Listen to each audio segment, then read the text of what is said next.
Chris McCracken. So I don't really know what to make of this. I'm actually kind of interested to hear from Ed on this one because he's our streamer man, our resident streamer. But Xbox and Discord, which you can link Discord to your Xbox, and they've had a great relationship and a lot of interconnectivity for a while now.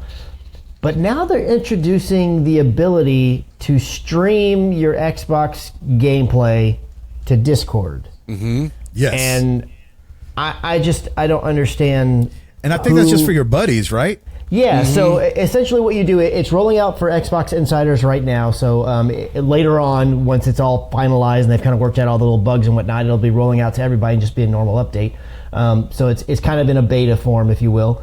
But essentially, you would just go in there and you would say, like, kind of like as if you were going to start a party and then go to chat, and you would go to your Discord one. This is assuming you already have your Discord linked up to your Xbox. And then once you get in there, there will be an option in the channel, the chat channel that you get into. So whatever your friends are in that same chat channel, and there'll be an option for you to hit a button that says stream your game to that channel.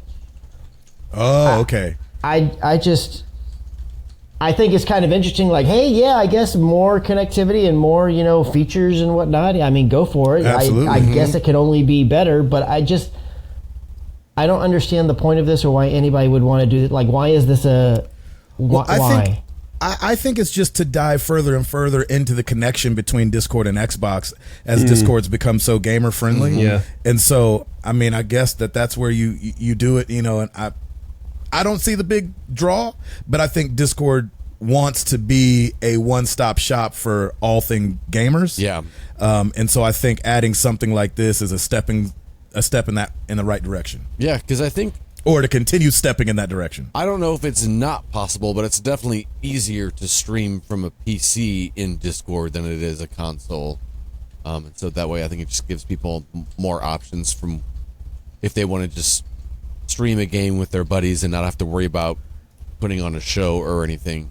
Just make it a little bit easier for someone to do it without having to need a PC. Chris, did they mention the like how the quality that you'll be able to stream? No, there's not very much information on it, at least not in the article I had, other than the capability of what it's going to be when it comes out.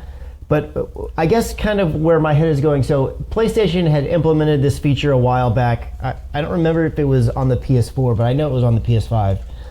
It was called, actually I think it was on the PS4. It was called Share Play. And so essentially you could enter a party with a friend and you could be playing a game and they could watch you playing the game, but and kind of a similar situation to this, just obviously on PlayStation's own party system, not on Discord.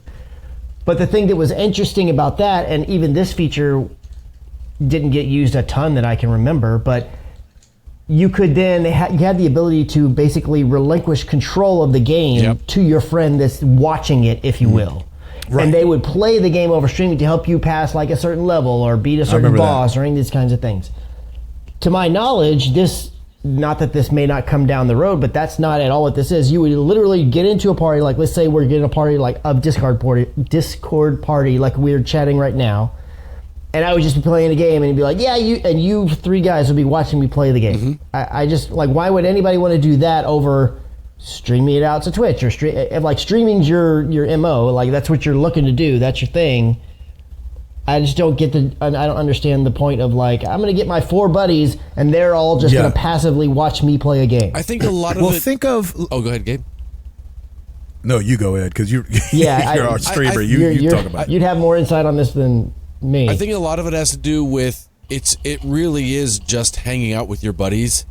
There's no pressure of, you don't have to have a rig or lighting or anything professional. It's a low pressure, if you feel like, I kind of want to stream something, but I don't want to, I'll just put it out on Discord, and so I'll just hang out with my friends. I don't have to worry about, babysitting chat or anything. It's just, you're just hanging out.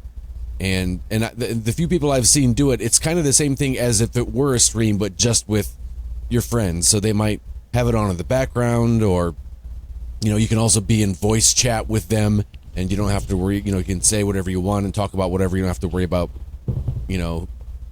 who's there or babysitting anyone. You can just there's no pressure to. Like it's not such an open forum that you feel the need to perform. Right. You're just hanging out, you know. Like if you were playing a game and you would stream it on Discord, like if you were like, hey, I'm going to play a game tonight. I'm going to stream it on Discord. I'd jump in and hang out with you.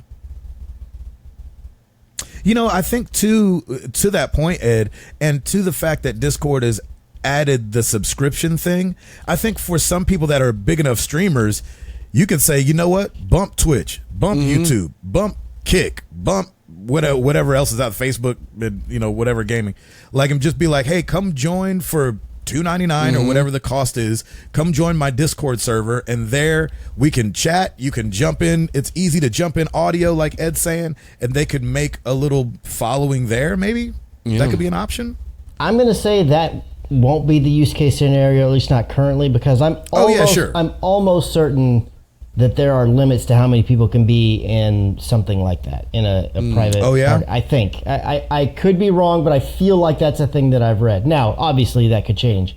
And while I hear what you're saying about, like, it being a smaller thing, and I understand all that aspect, but I guess where the disconnect is in my head is, like, again, using the scenario like if it's the four of us at the moment, and if I'm playing Uncharted, and like I've never played Uncharted, I'm not going to do that with you guys just passively chit-chatting and whatever, because that's a story-based game. I'm going to try to follow it because I want to follow the thing. So then my head goes to, okay, well maybe like if I'm playing Call of Duty or I'm playing Destiny or something like that. But I feel like if that were the thing, it would make more sense to like, hey, let's all jump in the game because it's multiplayer. Let's play together and chit-chat that way, but also be doing the thing. It feels... I don't know. It's like if I called Gabe and he was like, hey, I'm watching, the basketball. And I'm like, cool, I'm just going to talk your ear off on the phone while you watch the basketball game. That just seems weird to me. I just can't wrap my head around why that worked. The only area where I feel like it makes sense, but I think Discord actually already technically has this feature, but not from an Xbox. But I did get into a Discord private chat one time when I was working with all the YouTube kids back at one of the previous job that I had. And we did like a game night, if you will, where we played Jackbox, and we were all in the video chat there. So somebody was sharing their Jackbox off of Steam or something like that.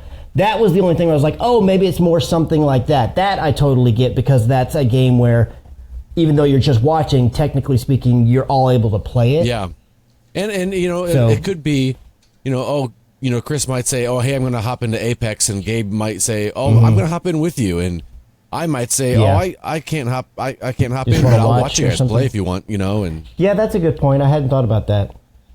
Also, Gabe, that's actually a good point. Speaking of Jackbox, did you see that they've announced for one of the games for their new fall party pack is a rhythm-based game, a rhythm-based music game. Ooh. Y'all are in trouble. Yep. That's Ed. You mentioned earlier buying everything Beat Saber. No matter if you're playing the game or not. That's me with Jackbox. I don't care. Like whenever I haven't played the last probably 4, and I just buy them just in case. Like it's just just to have them. So I'm right there with you. That's awesome. I'm gonna have to go check that out. Gosh, I love Jackbox games. Right. I feel like they're extremely underrated. Yes. I don't feel like I hear people talk about it enough, like the genius behind some of those games. Now, the backbone and skeleton to some of those games are really similar. Sure. And you can kind of break it down. You'd be like, okay, at the core, this is the exact same game as like maybe 4 or 5 other games.